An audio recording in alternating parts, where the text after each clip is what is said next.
어느 날부터인가 이유 없이 일이 꼬이고 집안 분위기가 가라앉고 괜히 마음까지 허해진다면 혹시 당신은 누군가에게 복이 빠져나가는 물건을 선물했거나 다른 사람의 기운이 담긴 물건을 집 안에 들인 건 아닐까요? 안녕하세요, 여러분.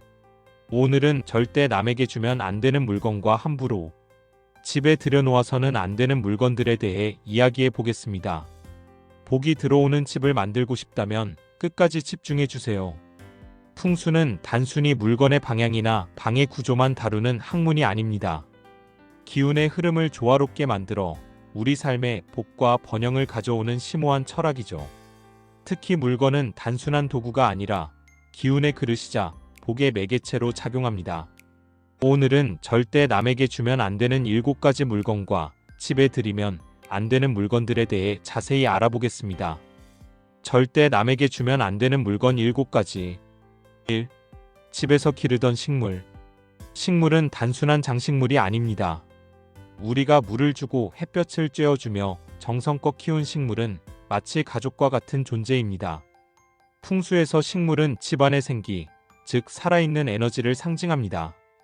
특히 관엽식물이나 다육식물처럼 오랜 시간 공들여 키운 식물에는 주인의 손길과 기운이 고스란히 스며들어 있죠. 이걸 다른 사람에게 주면 집안의 생기운이 함께 빠져나갈 수 있습니다. 예를 들어 몇 년 동안 정성껏 키운 몬스테라나 스투키를 친구에게 선물했다가 갑자기 집안 분위기가 무거워지거나 일이 꼬였던 경험 혹시 있으신가요? 그건 단순한 우연이 아닐 수 있습니다. 대한식물을 선물하고 싶다면 집에서 키운 식물이 아닌 새로 구매한 새 식물을 선물하세요. 새 식물은 깨끗한 기운을 담고 있어 받는 사람에게도 좋은 에너지를 전달합니다. 2. 오래된 가구. 내가 앉았던 자리에는 내 기운이 남는다는 말을 들어보셨을 겁니다. 가구, 특히 나무로 만든 가구는 사용자의 기운을 흡수하는 특성이 강합니다. 오랜 시간 사용한 의자, 테이블, 침대에는 그 집 주인의 삶과 감정이 고스란히 담겨 있죠. 만약 이 가구에 부정적인 감정이 깃들어 있다면 새 주인에게 옮겨가면서 불화나 갈등을 일으킬 수 있습니다. 특히 고인의 유품인 가구라면 그 기운이 더 강하게 남아있을 가능성이 높습니다. 예를 들어 부모님께 물려받은 오래된 장롱을 다른 사람에게 줬다가 집안에 자꾸 다툼이 생겼다면 그 가구의 기운이 영향을 미쳤을 가능성을 점검해 봐야 합니다. 풍수 팁. 오래된 가구를 처분할 때는 반드시 정리의식을 거치세요. 간단하게 소금물로 닦거나 감사 인사를 전하며 보내는 마음을 갖는 것도 좋습니다. 그리고 새 가구를 들릴 때는 밝은 에너지를 불어넣는 의식을 함께 하세요. 3. 모자. 모자는 단순한 패션 아이템이 아닙니다. 전통적으로 모자는 명예와 사회적 위치를 상징했습니다. 조선시대의 갓을 떠올려 보세요. 갓은 신분과 관직을 나타내는 중요한 물건으로 아무에게나 빌려주거나 받을 수 없었습니다. 현대에서도 모자는 주인의 기운을 머금고 있습니다. 특히 즐겨 쓰던 모자나 오랜 시간 사용한 모자는 그 사람의 사회적 에너지와 명예를 담고 있죠. 이를 타인에게 주면 자신의 명예와 기운을 내어주는 셈이 됩니다. 예를 들어 좋아하던 야구 모자를 친구에게 줬다가 갑자기 직장에서 인정받지 못하거나 기회가 줄어든 느낌을 받은 적이 있다면 풍수적으로도 충분히 설명 가능한 일이에요. 참고 모자를 선물하고 싶다면 반드시 새 제품으로 상대에게 존중과 격식을 갖춰 전달하세요. 새 모자는 깨끗한 기운을 담아 받는 이에게 좋은 에너지를 줄 수 있습니다. 4. 지갑. 지갑은 재물의 통로입니다. 과거 조상들은 지갑을 가죽이나 비단으로 정성스럽게 만들고 문양을 새기며 복과 재운을 기원했죠. 풍수에서도 지갑은 단순히 돈을 보관하는 도구가 아니라 재물운을 담는 그릇으로 여겨집니다. 쓰던 지갑을 남에게 주면 내 재물운이 빠져나갈 수 있습니다.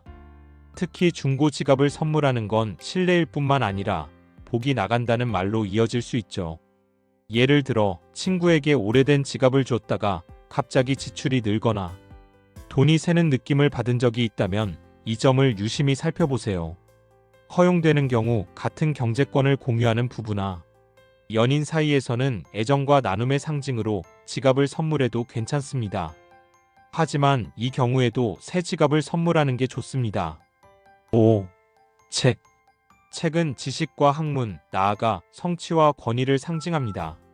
스승이 제자에게 책을 선물하는 건 단순한 나눔이 아니라 지혜와 기운을 전수하는 의미를 담고 있죠. 따라서 아무에게나 책을 주면 자신의 권위와 성취를 나누는 셈이 됩니다.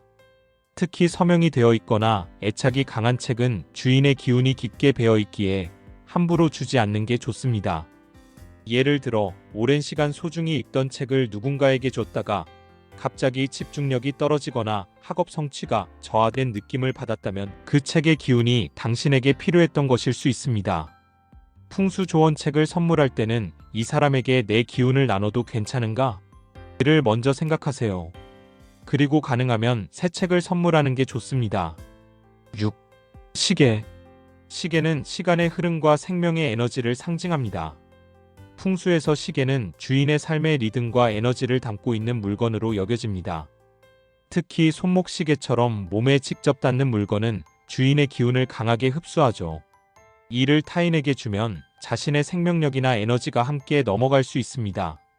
예를 들어 오래 착용하던 시계를 친구에게 줬다가 갑자기 피로감이 늘거나 일이 느리게 진행되는 느낌을 받았다면 시계가 담고 있던 기운의 영향을 의심해 볼 수 있습니다.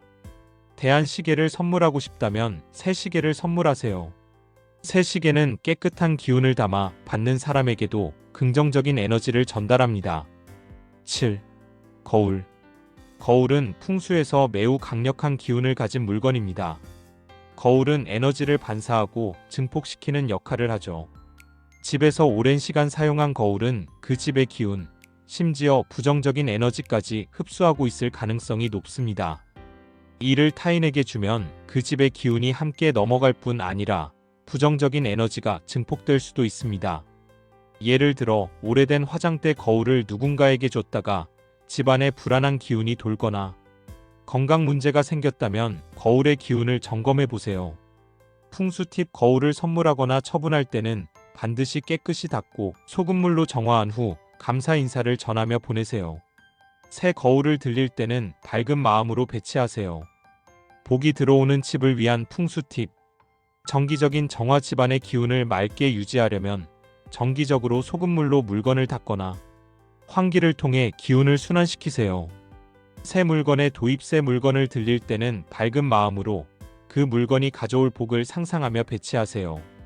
감사의 마음. 물건을 처분하거나 선물할 때는 감사 인사를 전하며 기운을 정리하세요. 이는 부정적인 에너지를 차단하는 데 효과적입니다. 기운의 균형. 집안의 물건 배치는 조화를 이루도록 하세요. 너무 많거나 적은 물건은 기운의 흐름을 막을 수 있습니다. 오늘은 절대 남에게 주면 안 되는 7가지 물건들에 대해 알아봤습니다. 물건 하나하나가 단순한 물체가 아니라 기운의 그릇이자 복의 매개체라는 점 잊지 마세요. 여러분의 집이 늘 복과 생기로 가득하길 바랍니다. 여기까지 함께 해주셔서 정말 감사합니다. 공간이 바뀌면 마음도 달라지고 마음이 바뀌면 삶도 조금씩 변하더라고요. 오늘 영상이 그런 작은 변화의 시작이 되었길 바라봅니다. 오늘 영상이 괜찮으셨다면 좋아요 한번 눌러주시면 큰 힘이 되고요. 구독과 알림 설정까지 해주시면 앞으로도 좋은 기운 가득 담은 이야기들 놓치지 않고 만나실 수 있어요. 구독자님의 집에 하루에 언제나 따뜻하고 편안한 기운이 머물기를 바랍니다. 그럼 다음 영상에서 또 인사드릴게요. 감사합니다.